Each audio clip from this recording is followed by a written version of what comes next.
शादी के बाद विदाई का समय था। नेहा अपनी माँ से मिलने के बाद अपने पिता से लिपट कर रो रही थी और वहाँ मौजूद सभी लोगों के भी आंखों में आंसू थे। उस समय नेहा ने घूंघट निकाला हुआ था और अब उसका विदा होकर ससुराल जाने का समय हो गया था। तो जैसे ही नेहा रोती हुई कार में बैठती है, तभी उसकी छोटी बहन रोती हुई उससे दोबारा लिपट कर रोने लगी। तभी गाड़ी के पास खड़े नेहा के पति अविनाश से उसका दोस्त दिनेश कहता है, अरे यार अविनाश, यहाँ से घर पहुँचते ही सबसे पहले होटल अमृत बाग पहुँचकर एक बढ़िया सा खाना खाएंगे, क्योंकि यहाँ तेरे ससुराल में तो एकदम घटिया खाना था। ऐसा खाना तो हमारे यहाँ कुत्तों को भी नहीं खिलाते। तभी साथ ही खड़े अविनाश के छोटे भाई ने भी कहा, हाँ यार, यहाँ का खाना तो एकदम बकवास था और रस मलाई में तो रस ही नहीं था। ये कहते हुए वो तीनों ही जोर जोर से हंस रहे थे। तभी नेहा के पति अविनाश ने भी अपने ससुराल वालों की मजाक उड़ाते हुए कहा कि हाँ यार, मैंने भी मजबूरी में ही यहाँ का खाना खा लिया, वरना मैं तो ऐसे खाने को तो हाथ भी नहीं लगाता। और अब पक्का हम तीनों घर पहुँचते ही होटल अमृत बाग खाना खाएंगे। अपने पति के मुंह से ऐसी वैसी बातें सुनकर नेहा कार में बैठती बैठती रुक गई और उसने गुस्से में सबके सामने अपना घूंघट हटाते हुए कार के दरवाजे को जोर से बंद किया और आंखों में आंसू लिए नेहा अपने पिताजी के पास चली गई और उनका हाथ पकड़कर उनसे ये कहा कि पिताजी, मैं ससुराल नहीं जाऊंगी, मुझे ये रिश्ता बिल्कुल मंजूर नहीं है। ये बात नेहा ने इतनी जोर से कहा कि सब लोग उसकी बात सुनकर हक्के बक्के रह गए। सब लोग नेहा के नज़दीक आ गए और नेहा के ससुराल वालों पर तो जैसे पहाड़ ही टूट पड़ा हो। वजह क्या थी ये किसी को भी समझ नहीं आ रहा था। तभी नेहा के ससुर राधे श्याम जी ने आगे बढ़कर नेहा से पूछा कि नेहा बेटी, बात क्या है? तुम अचानक ही शादी होने के बाद अपनी विदाई के समय यूँ शादी को नामंजूर कर रही हो। तभी नेहा कुछ देर चुप रहने के बाद अपनी आंखों में आंसू लिए अपने ससुर से बोली कि बाबूजी, आपको पता है, मेरे माता पिता ने अपने सभी सपनों को मारकर हम सभी बहनों को इतना पढ़ाया लिखाया और काबिल बनाया है। आप जानते हैं कि एक बाप के लिए अपनी बेटी क्या मायने रखती है। वैसे आप और आपका बेटा कभी नहीं जान सकते, क्योंकि बाबूजी, आपके घर में तो कोई बेटी है ही नहीं। और आप जानते हैं, मेरी शादी में आने वाले बारातियों के लिए खाने पीने की एक भी कमी नहीं रह जाए, इसलिए मेरे पिताजी पिछले 3 महीने से रात को 2 से 3 बजे तक जागकर मेरी माँ के साथ ये योजना बनाते थे कि रसोइया कौन होगा और खाने में बारातियों के लिए किस किस तरह का खाना बनवाना है और बारातियों को कहाँ बिठाना है, ताकि कहीं किसी को बुरा न लग जाए। और शायद आप नहीं जानते कि मेरी माँ ने पिछले 1 साल से एक भी नई साड़ी नहीं खरीदी, क्योंकि मेरी शादी में पैसों की कोई कमी ना हो जाए। और आज भी मेरी शादी में भी मेरी माँ मेरी बड़ी बहन की साड़ी पहनकर खड़ी है। और ये तो कुछ भी नहीं, मेरे पिताजी भी 150 रुपये की इस शर्ट के नीचे कई छेद वाली बनियान पहनकर खड़े हैं, और ये सब सिर्फ इसलिए ताकि मेरी शादी में कोई कमी न रह जाए।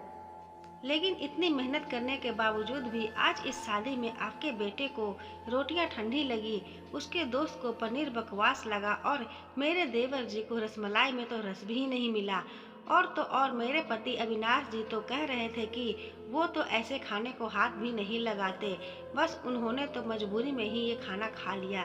अगर सब कुछ इन्होंने मजबूरी में ही खाया है तो इसकी क्या गारंटी है कि मुझसे शादी भी ये अपनी खुशी से ही कर रहे हैं।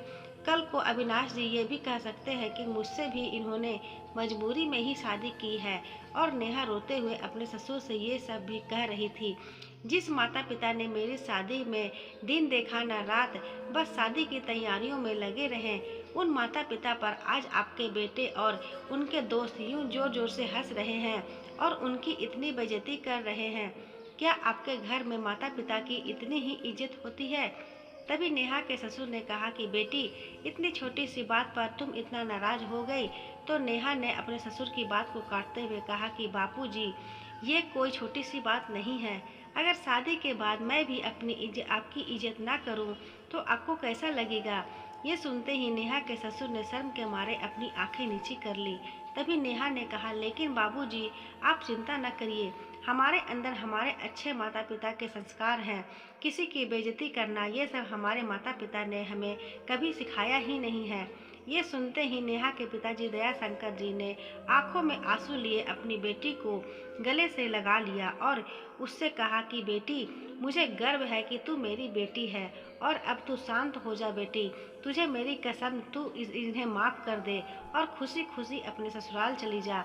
तभी नेहा का पति अविनाश भी नेहा के पिताजी और नेहा से हाथ जोड़कर माफ़ी मांगता है और ये कहता है कि बाबूजी, मुझे माफ़ कर दो, सारी गलती मेरी ही है, लेकिन आज आपकी बेटी ने मुझे एक पिता की इज्जत करना सिखा दिया और आज के बाद मैं हर किसी के माता पिता की हमेशा इज्जत करूँगा। उसी वक्त नेहा के ससुर राधे श्याम जी भी आगे आकर अपनी बहू नेहा के सर पर हाथ रखकर कहते हैं कि मैं तो बहू लेने आया था, लेकिन ईश्वर बहुत कृपालु है। उसने मुझे बहू के रूप में एक बेटी दे दी और वो भी इतने अच्छे संस्कार वाली, जो कि माता पिता का भी इतना सम्मान करती है। और अब बेटी, मेरे कहने से इन नालायकों को भी माफ़ कर दे, मैं हाथ जोड़ता हूँ तेरे सामने। तभी नेहा अपने ससुर की जी के दोनों हाथों को पकड़ लेती है और कहती है कि नहीं बाबूजी, आप मेरे पिता के समान हैं, कृपया आप मेरे सामने हाथ मत जोड़िए। तभी नेहा के पिताजी दयाशंकर जी कभी कहते हैं कि समधी जी, आप मेरी बेटी के सामने हाथ जोड़कर कृपया हमें शर्मिंदा मत करिए। मेरी तो आपसे बस इतनी ही प्रार्थना है कि मेरी हमेशा आप मेरी बेटी को अपनी ही बेटी समझना और इससे कभी कोई गलती हो जाए तो इसे माफ़ कर देना। तो राधे श्याम जी ने अपने समधी दयाशंकर जी का हौसला बढ़ाते हुए कहा कि आप बिल्कुल चिंता मत करिए, बल्कि अब तो नेहा बेटी ही हमारे पूरे घर को संभालेगी और अब यही हमारे घर की लक्ष्मी है।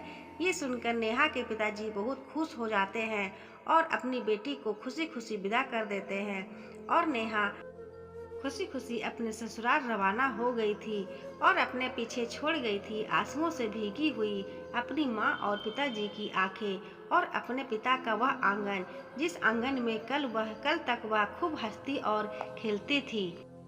तो दोस्तों, कैसी लगी आपको ये छोटी सी कहानी? अगर आपको ये कहानी अच्छी लगती है तो और इस तरह की कहानियाँ सुनने के लिए लाइक, शेयर एंड सब्सक्राइब कीजिएगा। धन्यवाद।